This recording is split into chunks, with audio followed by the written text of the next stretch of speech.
Hello' friends, Assam education 24 চেনেলটোলৈ আপোনাক স্বাগতম জনাইছোঁ। এইমাত্ৰ চিটেটৰ নটিফিকেশ্যন ওলাল 2026ত চিটেট পৰীক্ষা ফেব্ৰুৱাৰীত আৰম্ভ হ'ব।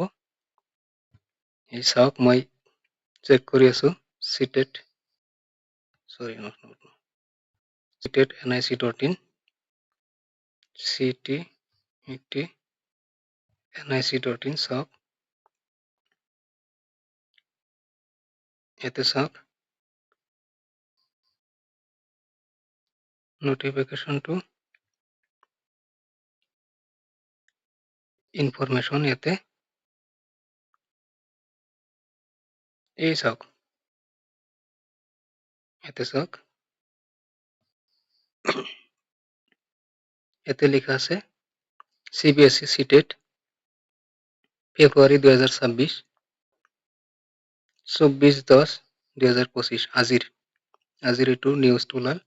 The Central Board of Secondary Education will conduct the 21st edition of Central Teacher Eligibility Test (CTET) on 8th February 2026 Sunday. Paper 1 and Paper 2. The test will be conducted in 20 languages in 132 cities all over the country.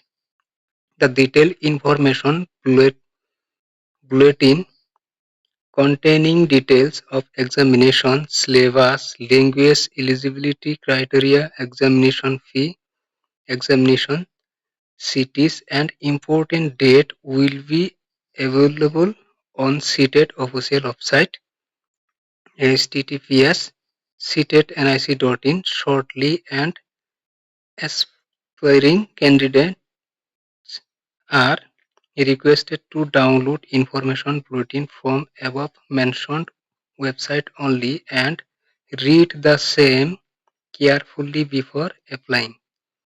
The aspiring candidates have to apply online only through CTET website http://ctetnic.in director CTET.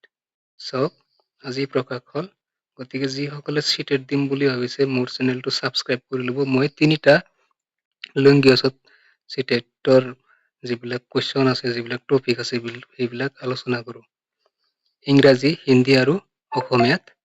গতিকে যিসকলে পৰীক্ষা দিম বুলি ভাবিছে সকলে যাতে মোৰ চেনেলটো ছাবস্ক্ৰাইব কৰে। আজিৰ ভিডিঅ'টি এইখিনি আছিল। ধন্যবাদ।